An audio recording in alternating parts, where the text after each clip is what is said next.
Mexico fires 2 officials in probe of young woman's death. Mexican authorities say 2 prosecution officials have been fired over omissions and errors in the search for a missing woman found dead last week in northern Mexico.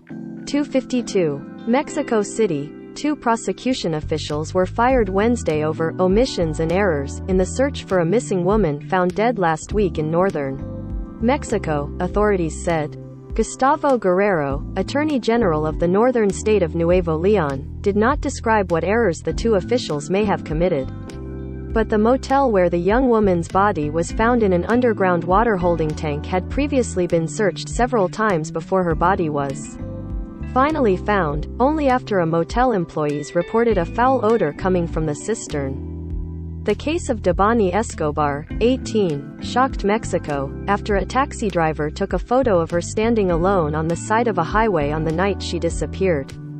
The 2 fired officials, the state anti-kidnapping prosecutor and the missing persons prosecutor, were apparently involved in the search, which included taking sniffer dogs into the motel. But almost a week after her body was finally found, far from being solved, the case has become more complicated. Prosecutors showed video from the motel's security cameras suggesting Escobar had entered the motel and wandered around, eventually walking off camera in the direction where 3 cisterns are located near a swimming pool. Some reports had suggested the woman may have fallen into one of the cisterns and died accidentally. But prosecutors said her body was found in one tank, her handbag in another, and her cell phone and keys were found in a third. Eduardo Villagomez, the state's head medical examiner, said the woman died of a blow to the head. But he said that she was apparently alive when she entered the cistern and that there was no water in her lungs. Asked how that was possible, he said, "She stood up. The water was 90 centimeters, 3 feet deep." The case made headlines because of a haunting photo taken by a driver who was supposed to get her home that night. It was not clear why she got out of the car, but her father, Mario Escobar, has said prosecutors told him that surveillance camera footage suggested the driver inappropriately touched his daughter. "I suppose that my daughter did not put up with the harassment," the father said. The driver has been questioned, and said she got out of the car on her own decision. Mario Escobar said the driver may not have killed his daughter but he holds him responsible for her death. The driver, who worked for a taxi app, took the photo to show Devani got out of his car alive April 9 on the outskirts of the city of Monterrey.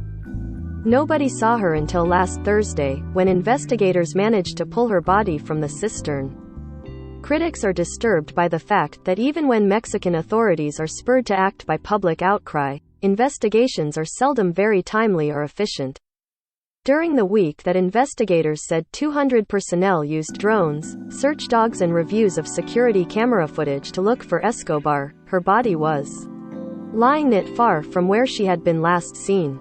Killings of women have increased in recent years in Mexico, rising from 977 cases in 2020 to 1,015 in 2021. And those were just cases classified as feminicides, a legal term used in Mexico when women are killed because of their gender. Killings of women overall are much higher. Disappearances of women are also high, with about 1,600 reported missing so far this year. Officials say 829 of them are still listed as missing, and 16 were found dead.